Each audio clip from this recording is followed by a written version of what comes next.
ভাই আজকে এসেছে এই ফোনটা নিতে, Oppo K13 7000 battery phone, game টেম খেলবে, তার জন্য আমার কাছ থেকে বললো, রেকমেন্ড করলাম এই ফোনটা। ধরো ফোনটা একবার ঠিক ধরো, আমি তোমাদের কেটে দেখাচ্ছি, ভালো করে ধরো।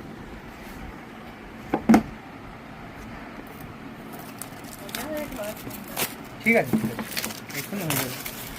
এই 7000 ব্যাটারি আছে, 80 ওয়াটের চার্জার আছে, ওয়াটারপ্রুফ মোবাইল আছে, 8GB 256GB ভাইকে দেওয়া হচ্ছে। ফার্স্ট লুকিংটা কেমন হয় দেখুন। আচ্ছা, প্রথমে এখানে ফোনের সাথে কভার দিয়েছে। আচ্ছা, আমাদের মোবাইলটা, এই যে মোবাইল সাইডে রাখছি, এখানে 8 ওয়াটের সুপারহুক চার্জার আছে, টাইপ সি কেবেল আছে, আর সিম ইজেক্টর পিন আছে। এগুলো বক্সে দিয়েছে, বক্সগুলো সাইডে রাখা যাক, মোবাইলটা কেটে দেখানো যাক। কাটা যাচ্ছে, দেখাচ্ছি দেখুন বন্ধুরা, এরকম হয় ফোনটা, ঠিক আছে। খুব সুন্দর লুকিং করেছে ফোনটা, মানে দেখার মতো ফোন করেছে, খুব সুন্দর, পানা ফুল টাইপের কালার আছে, ঠিক আছে।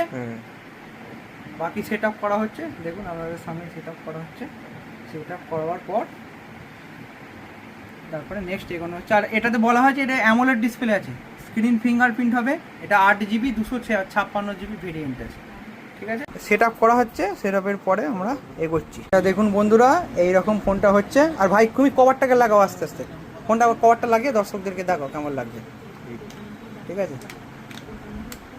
আস্তে আস্তে লাগাও, আস্তে আস্তে, তলাটা আগে লাগিয়ে না, হ্যাঁ তলাটা আগে লাগিয়ে ওপরে চাপ দাও, অসুবিধা নেই, হয়ে যাবে, ঠিক আছে। এই দেখুন বন্ধুরা, কভারটা ঘুরিয়ে দেখাও, ঘুরিয়ে দেখাও, উল্টো দিক করে দেখাও, উল্টো দিক করে, এই দেখুন বন্ধুরা এরকম, ঠিক আছে। ভাই তুমি বলো, ফোন ভালো লেগেছে তো?